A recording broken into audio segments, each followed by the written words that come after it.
Okay, so we've all seen those two numbers on a blood pressure monitor, haven't we? At the doctor's, maybe the pharmacy, or even if you got one at home, Mm. they're just there. But really, how many of us actually stop and think about what they're really saying? It feels a bit like a secret message about your heart. Today, we're going to try and decode that message, really dive into what those numbers mean for your health long term. Might find some surprises too. Okay, let's unpack this. This deep dive is all about really getting to grips with your blood pressure readings. Exactly. And they're not just, random numbers you glance at. Think of them more like an internal report card for your whole cardiovascular system. It gives you fundamental insights into how things are holding up, how your body's coping, and moving beyond just knowing the terms to understanding the nuances. Yeah. That's really empowering. It helps you safeguard your health, makes you a more informed partner in your own wellness, really. Yeah, absolutely. And that's kind of our mission for you today as our informed listener. We want to arm you with that deeper understanding, quickly but properly. We'll go past just systolic, diastolic definitions and look at what the relationship between them tells us. Then we'll break down those American Heart Association categories, not just list them, but look at the implications. What should you do? And we'll dig into some maybe less obvious factors that can nudge those numbers up. And finally, talk about ways to keep them healthy lifestyle stuff, obviously, but also natural support like Cardio Shield potentially. Should be some interesting moments. Maybe shift how you think about heart health a bit. Okay, so let's start by maybe just recalibrating how we think about those two main numbers. We know the top one, systolic heart contracting, bottoms, diastolic heart resting. Simple enough. But for our listeners who, already have a good grasp, what does the connection between them reveal? Like, what's the deal with a wide pulse pressure? Or how does diastolic pressure's role maybe change as we get older? That's a great way to put it, the connection. Hmm. Because, yeah, the story isn't just in one number, it's how they play together. So, systolic, top number, that peak force when the heart pushes blood out, Right. it shows the workload on your arteries.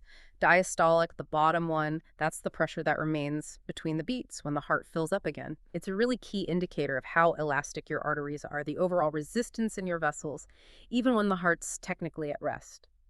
Now, that wide pulse pressure you mentioned, the difference between systolic and diastolic, that can tell us a lot, especially as we age. Let's say your reading is 140 over 60. That's a pulse pressure of 80. A widening gap like that, especially if it gets over 60 millimilli Hg, often suggests your arteries are getting stiffer, which is, well, pretty common with aging and long-term high blood pressure. Stiffer arteries mean the heart works harder, plain and simple. And it's a significant predictor of cardiovascular events. Okay, so a bigger gap can mean stiffer pipes, essentially. Yeah, right. But interestingly, in younger people, diastolic pressure, the bottom number, is often seen as a stronger risk indicator. Their arteries are usually more flexible, so changes there might be more telling early on. Of course, the benchmark we all aim for is still under 120 over 80, but understanding that dynamic, that relationship, that's where the deeper insight is. That really brings it home. It's not just, are my numbers okay? But what's the gap doing? What's that telling me? That's a really useful takeaway. Okay, now the American Heart Association, the AHA, they've given us this framework, these categories for blood pressure. We kind of know the basics, but what are the really actionable insights or maybe the common traps people fall into with these classifications? Yeah, absolutely. And they're definitely more than just labels. Think of them as triggers for action. Normal, less than 120 systolic A&D, less than 80 diastolic. That's the goal, optimal function. But the stage many people gloss over is elevated. That's systolic 120 to 129 and diastolic still under 80. Now, this isn't technically hypertension yet, but it's like a flashing yellow light. It means your risk of developing hypertension is way up.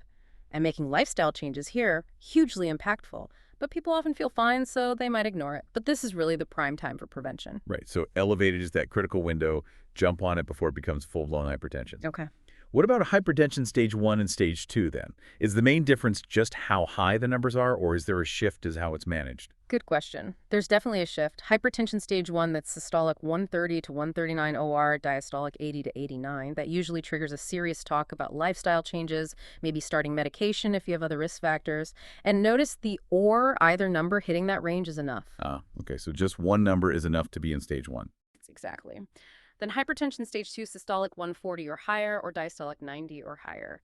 Here, the risk profile jumps up quite a bit. So the approach is usually more immediate lifestyle changes, plus typically medication started pretty promptly.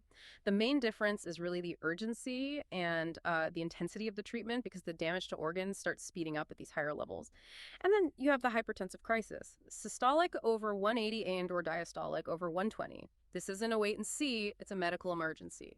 Full stop. Needs immediate care because the risk of acute events like a stroke or heart attack is right there. And a common misconception is you'll always feel awful. Some do severe headache, chest pain, but others might have really vague symptoms or sometimes none at all, which is terrifying and why checking is vital if numbers get that high. Wow, that really underlines why it gets called the silent killer. It's a stark term, but yeah, it sounds incredibly accurate. Can you maybe elaborate a bit more on how that consistent high pressure damages us long term, maybe beyond the obvious strain on the heart? Is there like a specific, maybe lesser known consequence our listeners might not think about straight away? It definitely earns that name. We often focus on the heart muscle getting overworked or arteries hardening, but one really insidious effect is on the tiny blood vessels, the microvasculature. Consistently high pressure damages the endothelium, that delicate inner lining of all blood vessels. It causes endothelial dysfunction. This makes arteries less elastic, promotes stiffness, speeds up atherosclerosis or hardening of the arteries. And beyond that, thinking about our informed listeners, consider the kidneys. High pressure damages the glomeruli, those tiny filtering units.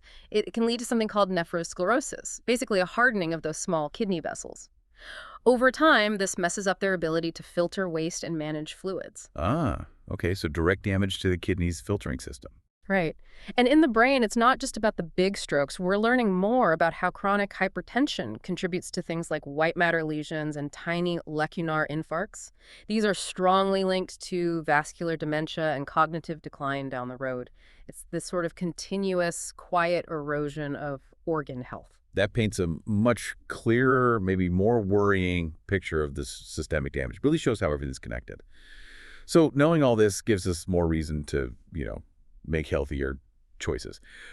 Beyond the usual suspects like too much salt or not moving enough, what are some of the less talked about, maybe even surprising things that can push our blood pressure up? Yeah, while high sodium and being sedentary are big ones, let's look a bit deeper.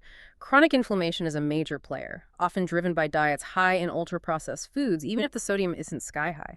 That inflammation can directly mess with endothelial function and increase arterial stiffness. And the gut microbiome, that's a really fascinating emerging area. Imbalances in your gut bacteria seem to influence blood pressure through various complex pathways, metabolism, immune activation, things like that. The gut-heart connection, right? That Yeah. seems to be popping up everywhere. Really interesting. What else might be flying under the radar? Well, sleep apnea is a significant one, often goes undiagnosed. Those repeated drops in oxygen during sleep, they trigger a stress response, causing these surges in blood pressure and heart rate all night long. Over time, that leads to chronic high readings. Then there's chronic stress. And beyond just the occasional adrenaline rush, that sustained release of cortisol from long-term stress, it can lead to insulin resistance, more inflammation. Both indirectly push blood pressure up. Right, the hormonal effects. Exactly. And even some common medications can do it. Things like decongestants or NSAIDs, non-steroidal anti-inflammatories. They can subtly raise blood pressure in some people. So reviewing your meds is always important. And family history, sure, that's known.